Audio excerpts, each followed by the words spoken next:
Real estate took a big hit in March, but local agents are hopeful for May.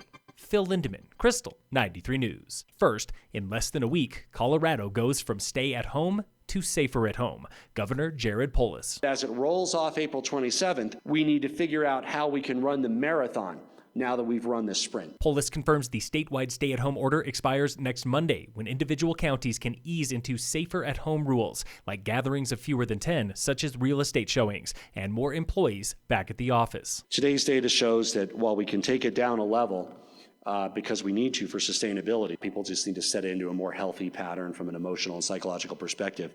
We want to set the parameters of that pattern and really make sure that everybody can be ready for this marathon and complete this marathon. Dentists and hair salons might return in early May, and Polis hopes restaurants are serving again by mid-May, but he warns it depends on no spike in state or local infection rates. In Summit, hotels and rentals remain closed through May 31st, while Eagle County could be first in the state to welcome safer-at-home restrictions as early as this Thursday, and the governor showed Eagle plenty of love at yesterday's press conference. It's been a long haul for Eagle County, at least 7 deaths, many that are still hospitalized and likely more deaths ahead. But they've done a great job in preparing that work, in scaling up the testing, in creating the parameters for making sure that stores can be safe. Has promised to visit the Eagle Valley, where residents are torn about his decision. On the Vail Daily website, one reader writes, "Can't wait to get a haircut and a massage," while another says simply, "Hallelujah." A third writes, quote, "Goes to show the advantage of being a wealthy community where testing resources were allocated," and finishes by implying the governor is more concerned with wealthy liberals than low-income working class. A separate comment on the Krystal 93 YouTube page agrees, calling the governor's stay-at-home order racist, claiming it harms poor minorities more than most. Tax revenue is plummeting this spring, with Breckenridge estimating losses up to $15 million by end of the year. Capital spending is on temporary hold for all 4 local towns, except pre-funded projects like 4th Street Crossing in Silverthorne and a $53 million water plant in Breck. So what is on the chopping block? Silverthorne Town Manager Ryan Highland. And anything that's not, really an essential public safety or transportation type of project, we put everything on hold. That includes mixed-use retail and residential at 4th Street, and in Breckenridge, bridge replacement on Coin Valley Road. Town Manager Rick Holman. That's a several million-dollar project, and we had it on our work plan, but it doesn't have to get done. It's nice to get it done, but it's one of those things we can put off a year or two. Holman says long-awaited dam repair on Goose Pasture Tarn is an essential project, but with one big caveat. The only reason it might not go is if for some reason the stay-at-home order or the inability for us to get in there and with contractors, we just can't make it happen. For now, Breck is on track to begin that multi-year project early this summer. It has been a strange first year for new Silverthorne Elementary principal Louise Waycaser. We're doing our best.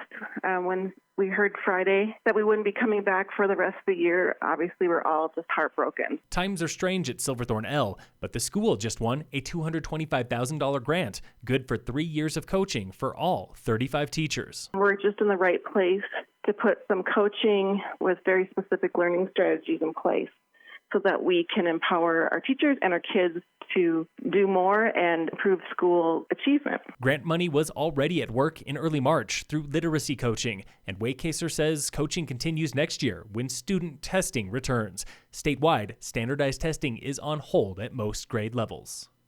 Colorado's real estate market is down exponentially since early March, but 31 properties sold in Summit this past week alone, and Dana Cottrell with Summit Association of Realtors is optimistic. The fact that in the last week 31 properties sold is exciting to me. It means that people are still going forward and able to get their loans and get their inspections and get their title work. The future is promising, while March was bleak. Countywide sales volume for single-family homes was down nearly 29% compared to last year, equal to a loss of $14.8 million.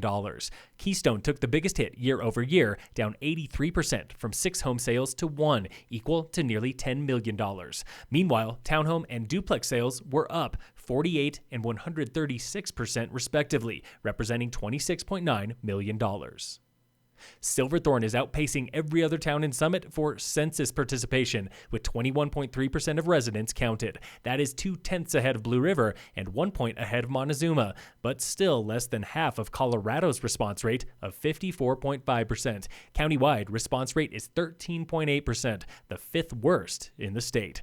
There is still time to be counted. Visit 2020census.gov. In sports, professional teams globally could lose upwards of $61 billion by the end of 2020 from canceled games and lost media rights. A sports marketing report estimates that pro teams, from Major League Baseball to European soccer, will play just 53% of scheduled games this year. And in local sports, brought to you by American Family Insurance, the Weiss Agency, the CAIC has recorded 56 avalanches in our area since April 1st, 10 triggered by humans, including a close call on Loveland Pass last week and a fatality in the Gore Range. That's about 1/10 the avalanche activity of February, the most active month this season, when backcountry users reported 535 slides statewide, 25% of all Avi activity. Phil Lindemann, Krystal, 93 News.